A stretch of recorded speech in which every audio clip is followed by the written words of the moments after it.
De pie ante el mundo, de rodilla ante Dios. Meditemos la palabra de Dios en el nombre de Dios Padre, de Dios Hijo y Dios Luz Espíritu Santo. Báñanos, Señor, con tu Espíritu. Regocija dentro de nosotros tu hermosa y bella luz. Danos tu sabiduría, tu inteligencia, tu discernimiento. Danos el poder comprender lo que es bueno y lo que es malo, para hacer solo lo bueno, ya que lo bueno es grato a ti y es para el bien nuestro. Vamos a leer de Marcos capítulo 7 del 1 al 13. En aquel tiempo se acercaron a Jesús los fariseos y algunos escribas, venidos de Jerusalén. Viendo que algunos de los discípulos de Jesús comían con las manos impuras, es decir, sin habérselas lavado, los fariseos y los escribas le preguntaron: ¿por qué tus discípulos comen con manos impuras y no siguen la tradición de nuestros mayores? Los fariseos y los judíos en general no comen sin lavarse antes las manos hasta el codo, siguiendo la tradición de sus mayores. Al volver del mercado no comen sin hacer primero las abluciones y observan muchas otras cosas por tradición, como purificar los vasos, las jarras y las ollas. Jesús les contestó: qué bien profetizó Isaías sobre ustedes, hipócritas, cuando escribió: este pueblo me honra con los labios, pero su corazón está lejos de mí. Es inútil el culto que me rinden, porque enseñan doctrinas que no son sino preceptos humanos. Ustedes dejan a un lado el mandamiento de Dios para aferrarse a las tradiciones de los hombres. Después añadió, de veras son ustedes muy hábiles para violar el mandamiento de Dios y conservar su tradición. Porque Moisés dijo: honra a tu padre y a tu madre, el que maldiga a su padre o a su madre morirá. Pero ustedes dicen: si uno dice a su padre o a su madre, todo aquello con que yo te podría ayudar es corbán, es decir, ofrenda para el templo, ya no puede hacer nada por su padre o por su madre. Así anulan la palabra de Dios con esa tradición que se ha transmitido y hacen muchas cosas semejantes a esta. Palabra de Dios. Gloria a ti, Señor Jesús. Nuestro Señor Jesucristo está recriminándole a los fariseos y escribas. Los escribas eran los encargados de interpretar, dedicarse a la interpretación de la palabra, por decir los teólogos de estos tiempos. Y hay algo que el Señor Jesucristo viene y les pone en la palestra, y es que ellos interpretan las cosas literalmente. No muy lejos de lo que están haciendo hoy todas estas denominaciones que intentan, que a veces hasta para refutar lo único que te dicen es: muéstrame dónde está eso en la Biblia que dice así. O sea, hay cosas que en la Biblia no están exactamente así. Hay cosas que tienes que ir a entenderla en el contexto divino, guiado por el Espíritu Santo. Pero muchos te dicen: búscamelo donde está en la Biblia que dice así.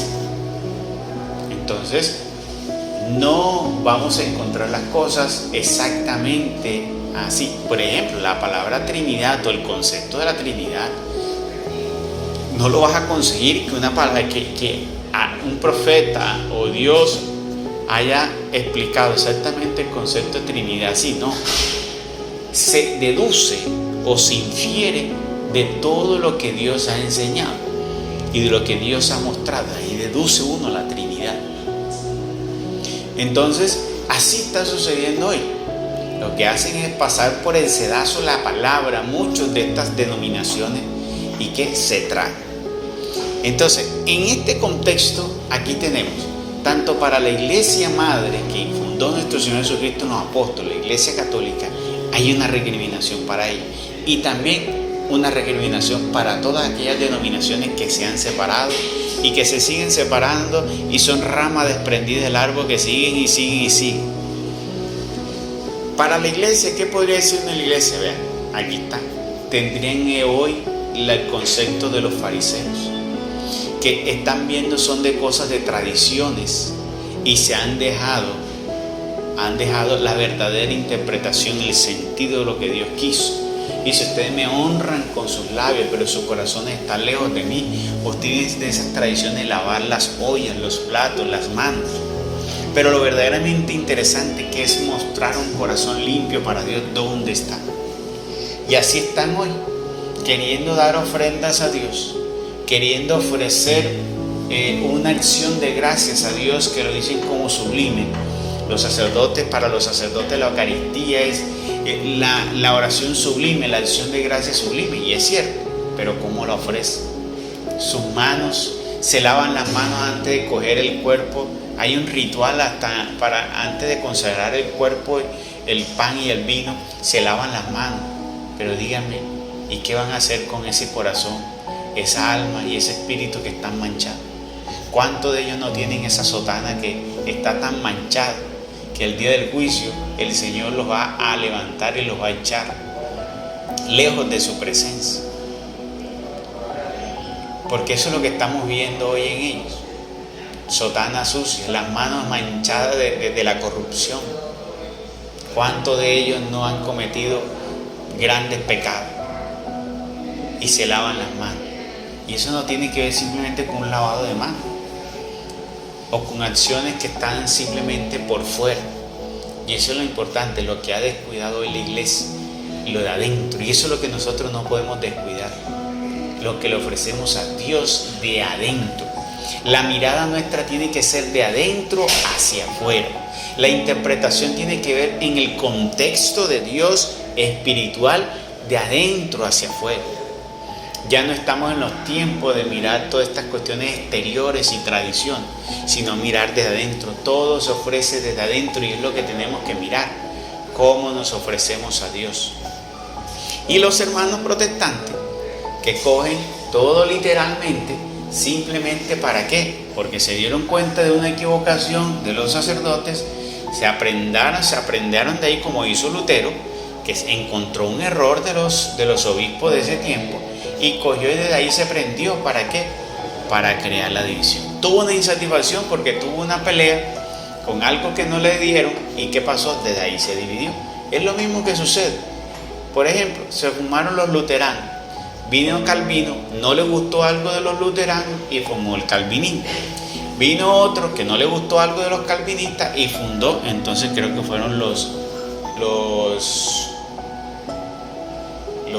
presbiterianos, lo que fue. Y así han sido todos los demás. No le gustó algo del otro, se separaron y fundaron. Así aparecieron los bautistas. Así aparecieron los metodistas, que vieron algo que le gustaba, pero no le gustaba del todo eso. Entonces vinieron ellos, hicieron una interpretación y fundaron otra. Aparecieron los presbiterianos, después aparecieron las asambleas de Dios, aparecieron los evangélicos, aparecieron los pentecostales, aparecieron bautistas y de todas estas demás. Todas que aparecieron de una anterior. Si usted examina la historia de toda la iglesia, todas aparecieron de la historia anterior. Se salieron de ahí, de una iglesia, para formar otra porque encontraron que algo en esa no era y por eso formaron otra. Entonces estamos, como dice aquí el Señor, como que un pueblo que simplemente busca a Dios es para el beneficio propio. Entonces nosotros tenemos que comenzar hoy a darnos cuenta si nosotros estamos dentro de lo que es el contexto de lo que Dios ha querido. Y Dios siempre ha querido tener un pueblo unido. ¿Cómo es posible que todavía tengamos división en la misma iglesia de Dios? Que el cristianismo esté dividido. ¿Cómo es posible que todavía hayan esas luchas y esos debates que existen hoy en día?